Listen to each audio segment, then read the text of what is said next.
I would like now to move to the next panel. I know we're running over time. We apologize for that.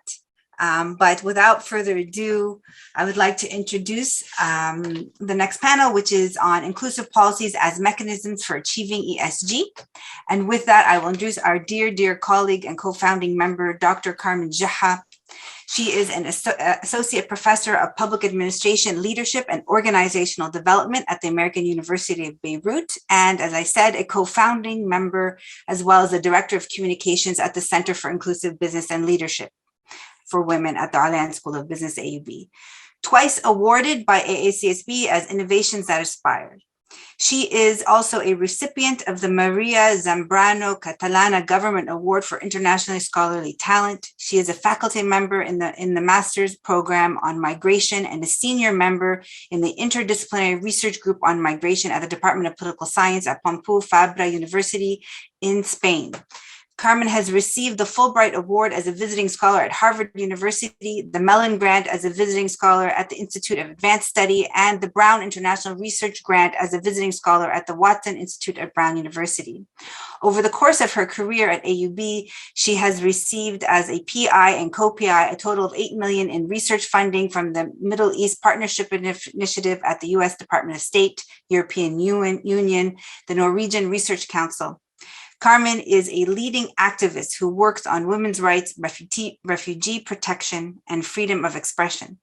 Most recently, after the Beirut explosion, she co-founded an interprofessional network of 200 plus experts to address community health, education, SME recovery in the devastated areas of the blast, recognized by AACSB also as an innovation that inspires. With that, I hand over to our dear friend and colleague, Carmen. Thank you, Charlotte. Good afternoon and good morning. And we are so sorry that we are running late. It shouldn't be a problem because I speak really fast, but I'm really happy to be here and to hear all of these narratives from different corners in the world, really, and different perspectives and different ranks and different age groups, pointing to the importance of the work that we're doing in terms of changing structures.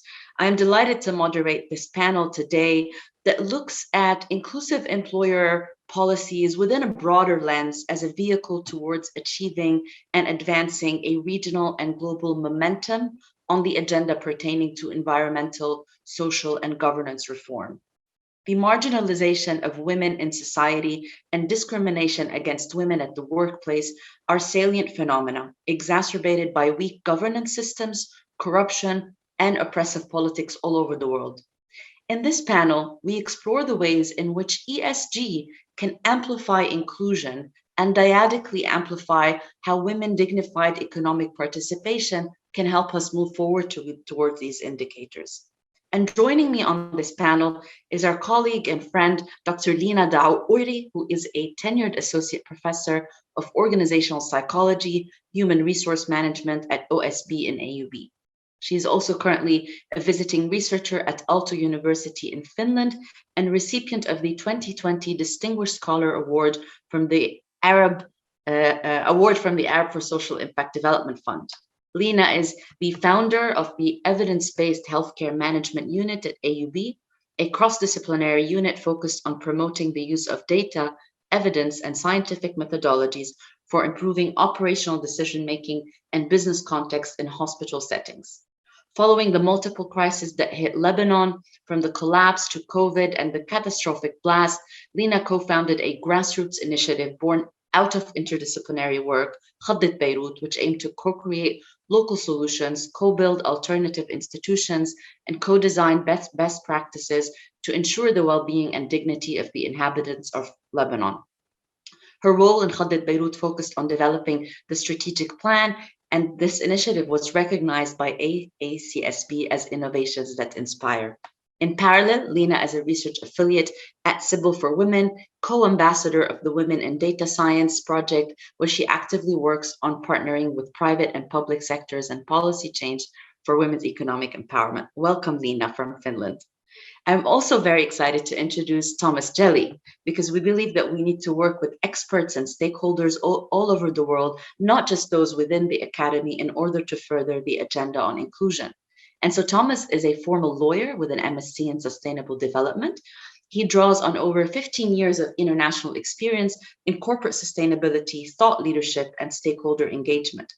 His work has spanned strategy development and deployment, reporting, benchmarking, stakeholder engagement in fields as varied as environmental management, workplace health and well-being, employee engagement, diversity and inclusion, and local community engagement. In the sphere of thought leadership, Thomas's assignments have also focused on the future of work and population aging, a keen advocate of stakeholder engagement and the role of research-based expertise. He has convened and moderated roundtables in Europe, North and South America, India, and Singapore, liaising with businesses, executives, non-for-profits, policymakers across faculties from 30 universities worldwide. He is a dual French and British citizen with connections to Latin America, living in the Helsinki region, and enjoys working in English, French, and Spanish. Thomas, welcome to Sybil and to AUB. This is going to be a conversation, and I will address the first question to you. Tom, where is ESG coming from? And is it here to stay, you think? Why? Thank you very much, Dr. Carmen. It's great to be with you, with the AUB, the Sybil community. Thanks to you and to Dr. Lina for inviting me to join you today. You ask about ESG, and we can trace financial reporting back centuries, actually, if not millennia. The roots of doing ESG, ways of doing business that take into explicit account environmental, social, governance considerations are really just as old. The trouble is that until recently, we haven't quite been as well placed to document them, to really understand them, to track them, to follow them. But, as I think we all know, that's changing, and it's changing really fast, because non-financial performance management and reporting are on turbo. Over the last 20 years or so in particular, non-financial has been playing catch up big time. And the indications are that ESG performance and reporting is becoming the norm around the world. I think we're seeing continued development, tremendous harmonization, standardization, for example, through the work of the International Sustainability Standards Board, which was launched in 2021 by the International Financial Reporting Standards Foundation. The aim of the ISSB is really to create a non-financial performance reporting counterpart to globally accepted standards for financial reporting. And that's what I mean when I say that there's a tremendous catch-up going on, a turbocharged catch-up. I think, in summary, what we're seeing is the entire field of ESG is developing from having been somewhat soft, a little bit voluntary, a bit nebulous or amorphous around the edges, to being hyper-sophisticated, regulatory, and much, much more structured today than ever before.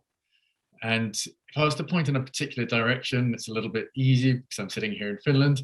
But if you were to look at what's happening at European Union level at the moment around reporting, non-financial disclosures, supply chain due diligence, from what I see from this vantage point, the direction of travel is really clear. ESG is here to stay in structured, sophisticated ways. And I think, one day we're just going to call it business, no more acronyms. Coming on to gender equality, it really is at the heart of ESG and needs to be as we tackle our greatest, most urgent challenges. To me, I think it's really unequivocal, and I'm not alone in saying that. Take just this example from the United Nations Framework Convention on Climate Change.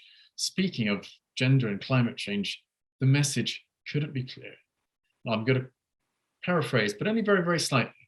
Women's participation at the political level has resulted in greater responsiveness to citizens' needs, to increased cooperation across party and ethnic lines, and delivered more sustainable peace.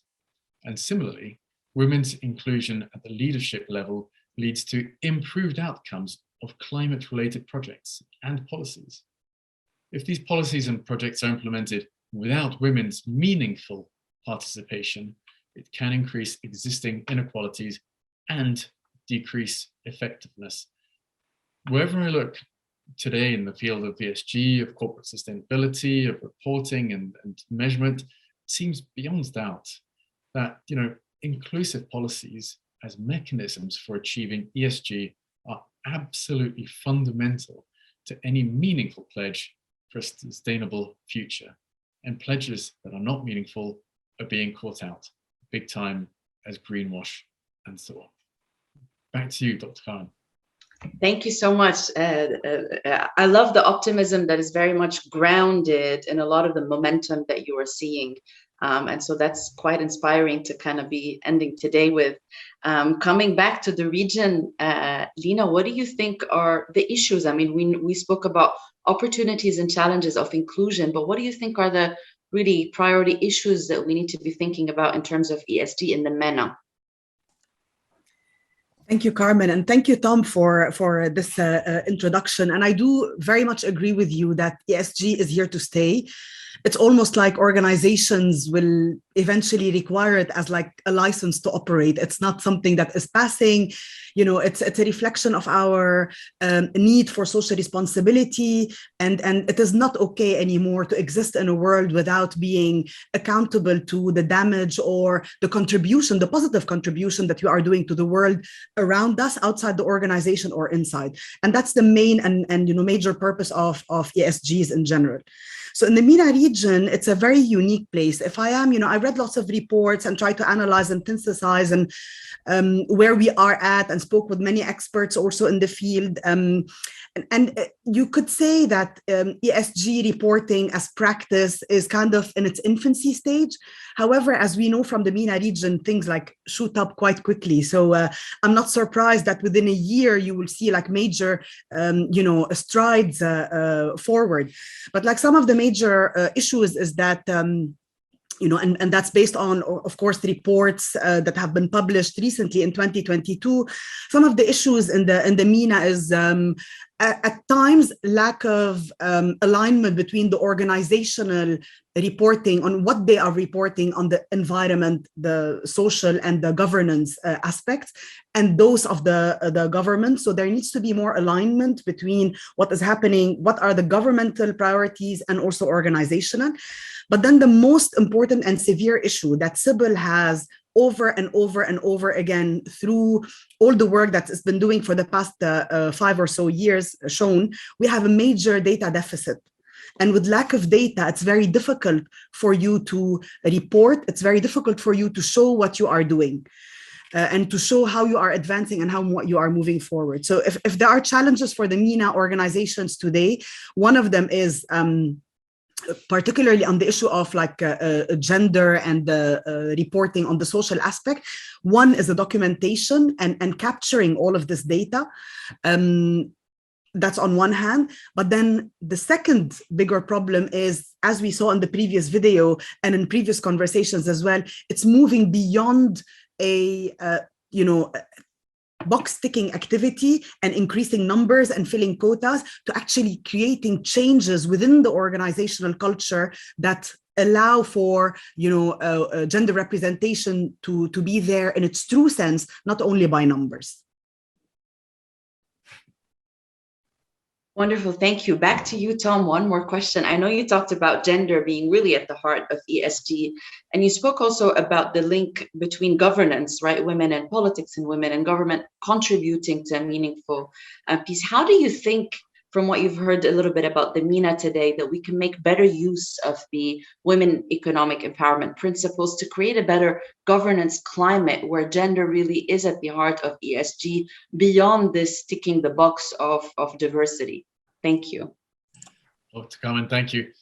When I think about the work that's going on around gender, around ESG, around sustainability, and about just how fundamentally important it is for us to have gender equality, for me, very often the starting point is the United Nations Sustainable Development Goals agreed in 2015 and providing a global roadmap to 2030. And why do I start there? Look, in today's world, we might get the impression that there are very few things that we agree on. But actually, the SDGs were agreed on by all 193 members of the UN. And as we've heard before, and as we know, SDG 5 is quite simply to achieve gender equality and empower all women and girls, and its targets include ending all forms of discrimination everywhere, transforming the proportion of women in organizational leadership positions, and so much more. But of course, it's not just about one SDG out of 17, because they're all interconnected, all of them. You can't deliver on any of them without actually having connections to all the rest. So while 5 is the goal, the ambition, and we're halfway from 2015 to 2030, we have to use that gender equality lens absolutely everywhere. We have this phenomenal golden opportunity to leverage this, just for once, universal commitment to the SDGs for a more sustainable future. And I say golden opportunity, and it's kind of easy to say, but the truth is, we do have the tools, we do have the resources. You know, we've heard about the women's empowerment principles before. Today, Dr. Zena mentioned them, but I think it's worth spelling out all 7 principles and what they call on us to achieve in organizations, in business. They call on us to commit to the principles, to ensure fair treatment of women and men without discrimination, to ensure physical, emotional health, safety, well-being of women and men, to provide training around gender equality and non-discrimination in all aspects of our careers, to put an end to negative, diminished conceptions of women and children, not only in our own organizations, but in our supply chains, in our marketing, and also to make valuable, effective, meaningful contributions to gender equalities in local communities, and above all, to measure and report in transparent ways. Now, 10 years ago, 15 years ago, you might have said, goodness me, that sounds like hard work. Quickly, we'll put it in the too difficult to do box. But that's just not the case anymore, because there are resources everywhere online. There are tools, there are benchmarks in multiple languages. There's even a women's empowerment principle gender gap analysis tool. And this is a business-driven tool that's designed to help companies around the world assess gender equality and performance in their workplace, in their marketplace, in their community. So these days, there's no excuse anymore. We have everything we need. And organizations that sign up to things like women's empowerment principles, well, they're not alone. They're in great company, because worldwide, in over 140 countries, over 6,000 organizations have already signed up. And just in case the old cost question comes up, as it usually does, joining is free, and unleashing the potential of women and girls will bring immeasurable joy and fulfillment of human capital. And apparently, says the UN, it could add, get this, more than 12 trillion US dollars to the global economy. So as I keep on hearing this afternoon, now is the time. Now is the time to make change. It's hard to imagine that there's been a better time for gender inclusive policies to achieve ESG and make the pledge for a more sustainable future real. So there we go. Yes, there are the tools, and there are really no more excuses. When we started, they told us it's not doable, but we went ahead and did it. And like you're saying, there is a global momentum, and there is a moral obligation at the backdrop of so much suffering. There is an obligation, I think, to move forward with this agenda. So thank you for that. I see that you will be joining our roadmap, and we'll have, I think, a lot to talk about in the next phase. Lina, I'll come back to you because I know how much you are evidence-based, data-driven.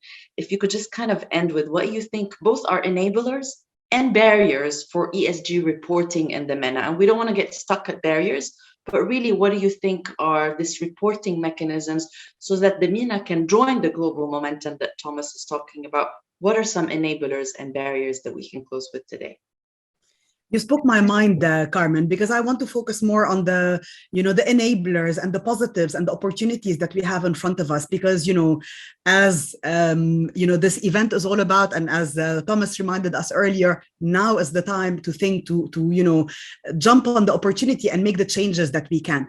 So if we think in the MENA region, First of all, we do have, major organizations in the MENA that are continuously looking for investors. Their shareholders and, other stakeholders as well matter. This is a no-brainer at the moment. And today, if we are in a context where companies and stock exchanges are beginning to use ESG metrics as part of, the company profiles, it is no joke. It is that serious of an issue. But put that aside, thinking about the MENA region, what are the estimates? Roughly, approximately 65%, if we think overall MENA are family-owned businesses that are currently at the moment of switching and going into the next phase of succession planning. And for me, those changes are either these changes make it or break it. And if you are in the phase of like making it to the next succession plan, it means that you have immense opportunities to create changes, internal and external. And as we know, newer generation always, if you compare ourselves to our parents, us to our children, newer generations have different priorities and they take things in a different way and they look at the world differently. So newer generations that are taking over organizations in the MENA region have a mindset of sustainability, I am hoping, but even if what we've seen from lots of reports and data that have been around. And on the bright side, Carmen, one of the top priorities that have that organizations have articulated for them from an ESG perspective, but also general perspective in the MENA region, the top priority has been consistently gender diversity and gender inclusion. So on the bright side, the mindset is starting to shift. And this is great and it's wonderful and we really need it. But then I think there needs to be a little bit more guidance, potentially collaboration between organizations and governments in order to create mechanisms that streamline this, ESG reporting and that kind of make it clear how and in what capacity you can, report on your environmental, social, and governance practices, and particularly at the gender issue and the gender data, we have entities such as Sybil and all the partners who are working with them, who are providing year after year additional data and information that could be used by organizations to support their practices internally and to help them reflect how they are practicing gender inclusion and changing truly the culture and the context and not only the numbers as a whole. So yes, we can. Now is the time, and yes, we can do this change. I want to thank you both so much because sometimes also the nerds in us, we get stuck in tunnel vision sometimes. And I think thinking about the SAWI project more globally as part of this momentum, identifying barriers and opportunities in the MENA, I think there is a mini certification in the making right here. And so once again, Tom and Lina, I'm sorry for keeping you longer than expected. Tom, welcome to Sybil and to AUB. And Lina, we will follow up soon. Virtual claps for the both of you. And I'll turn over for the final closing conference with our three founding members, Lama, Charlotte, and Fida. Thank you both so much. Thank you.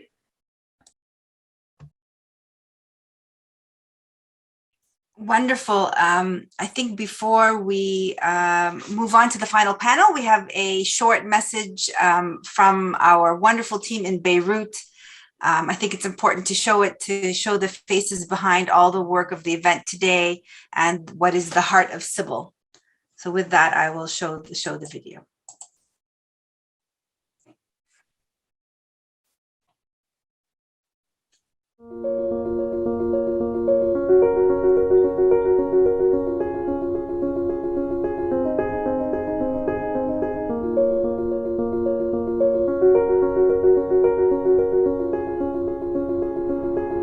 The MENA region is so far behind on equal employment opportunities, equal pay, fair benefits, and leadership positions for women. Our journey for inclusive human resource development management policies has taken off. We were raised to think there are some jobs we can do because we are women. We were raised to believe that unpaid caregiving is our responsibility. We were taught that we have to choose between having a family and having a career. We are constantly carrying the burden of change, and if we work, we must endure hardship just to keep our jobs. Many people still argue that now is not the time to work on inclusion because there are far more pressing issues to address: surviving the day, buying food, and having medication. For all of these people, we say from the heart of Beirut, هلأ وقتها. Now is the time to change the rigid structures that limit women's potentials. For the MENA region to have a sustainable future, we need real opportunities for women to contribute and lead in the workplace and the economy. The Center for Inclusive Business and Leadership at the Alayan School of Business at the American University of Beirut works on addressing the structural barriers to women's economic participation across the MENA region. Our journey with the SAWI project has started to change these structures. We have begun mobilizing with our country partners, and thousands of employers have signed up for this change. Working on SAWI was eye-opening. Civil strategy for the region reminds us that we are not the problem. Existing policies and practices are the problem. It's enriching to work together with forward-thinking country partners and trailblazing employers willing to implement structural changes, which are normally the responsibility of governments. It was exhausting to work on new policies and strategies while dealing with crises, the Beirut explosion, and a global pandemic. But it was worth it. CIBIL works because we are a multi-country, multi-stakeholder team encouraging one another to have concrete impact on the lives and careers of women in the MENA. We operate as a change-making movement that will stop at nothing, not even economic collapse, COVID, nor the largest non-nuclear explosion of the century. We operate as partnership between universities, civil society organizations, and employers to build a more inclusive future. It takes work, and it is difficult work, but it's well worth it because the end result is greater than the effort put in. It takes a movement to talk inclusion and to shape an inclusive future.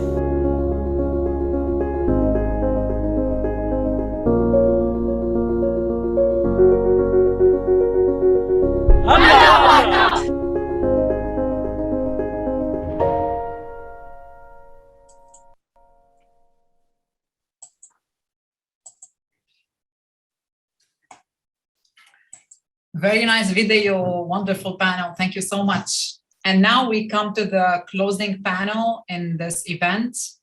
The closing panel is moderated, is anchored in OSB and the MENA, but with an eye on the world. And for this, I would like to introduce Dr. Fida Afyouni, Associate Provost and founding member. Dr. Afyouni is a careers and HRM scholar with a PhD in Human Resource Management from Paris 1 Panthéon-Sorbonne University. Dr. Afyouni currently holds the position of Tenure Associate Professor in Human Resource Management at the Alayan School of Business and serves as Associate Provost. Dr. Afyouni is a founding member and an affiliate researcher at CIBIL for Women. Her publications at the intersection of HR, careers, and gender have won multiple awards and have appeared in leading journals in her field, the most recent being in Gender, Work, and Organization, the Journal of Vocational Behavior, Human Resource Management Journal, Business Research Quarterly, Career Development International, and other journals. Dr. Afyouni currently serves as editor of the HRM section in the Journal of Business Ethics and associate editor in the International Journal of Human Resource Management. She's also an editorial member in several other journals. Dr. Afyouni is often invited as an expert speaker or facilitator in executive education programs and in regional and international workshops and webinars in English, French, and Arabic on topics pertaining to inclusive HR systems, gender balance, and women's economic empowerment. Dr. Afyouni, the floor is yours. Thank you, Lama, for the warm introduction. I'm very happy to be here tonight. And I want to share my story with the CIBIL, which is a personal story. As my colleague Charlotte Karam and I were carving our careers a dozen of years ago, we struggled together to figure out how to make our way. One day we were approached by our colleague, Lama Moussaoui. She was invited, if you remember, Lama, a long time ago, you were invited to deliver a speech about women in STEM. And she came to us for some ideas. This moment was the catalyst that led Charlotte and I to our research path on women's careers and inclusive HR systems.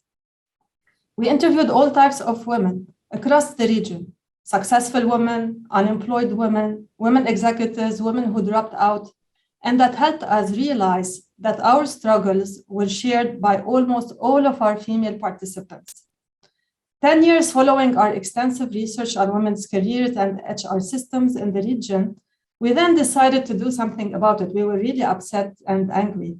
And so we started working after hours at several cafes in the area surrounding AUB, and we drafted a proposal for CIBL, which was later approved and implemented with the support of my wonderful colleagues, the founding partners of CIBL, Drs. Lama Moussaoui, Wasim Adbou, and Carmen Geha, of course, and Charlotte and I, as well as the CIBL's wonderful staff, country partners, and trailblazing employers. CIBL's business model, the way we conceived it, is very unique, anchored in our personal experiences as well as in rigorous academic research.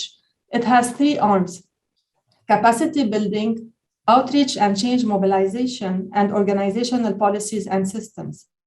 And it is built on a participatory feminist methodology that allows for knowledge co-creation from the region to catalyze positive change. What's unique about CIBL is that it targets primarily decision makers and organizations. It targets you, not women. We acknowledge that the problem in our region is structural and systemic. It's not about the women. We have abundance of highly educated, capable women eager to enter the workplace, to develop their careers, and to contribute to personal, organizational, and economic growth. My path has been long and bumpy, but the research that I do with my colleagues at CIBL empowered me and made me realize the gravity of gendered systems and HR practices, and the great impact that inclusive HR systems can have on individuals, organizations, and the economy. I am grateful to be working at AUB, an institution which gave me room to grow, from a junior faculty to program director to department chair, and now associate provost. OSB and AUB gave us the space to establish CIBL and is currently pioneering, as President Khoury mentioned earlier, multiple academic and research activities and initiatives supporting gender equality within AUB and beyond, among students, faculty, and staff. And I am very excited to be leading parts of these efforts in various capacity along with my colleagues. As beautifully stated by Dean Sidani earlier, at AUB I was seen, and my aim is to make everyone be seen and be provided equal opportunities. I have witnessed firsthand the empowering effects of inclusive HR systems, and now I would like to invite every one of you, every decision maker in organizations, every CEO, COO, human resource manager, and others, to join our efforts to ensure inclusive workplaces. Let's work jointly to put together policies and structures to ensure the meaningful participation and representation of women across all levels, across all sectors, and across all MENA countries. During our last 3 years of operation at CIBL, we have made positive impact and developed a roadmap for inclusive HR systems in the region in partnership with pioneering employers. So far, almost 200,000 employees were impacted through direct HR policy reform. I therefore invite you to sign the pledge and join our growing network of organizations who have committed to support efforts to accelerate women's inclusion in the workplaces across the MENA region. It is by collectively engaging in small steps that we can contribute to women-inclusive economic growth that puts at its heart regional sustainability and dignified living for all. Thank you for your commitment to this important cause. Please sign the pledge and join our employers network. Thank you.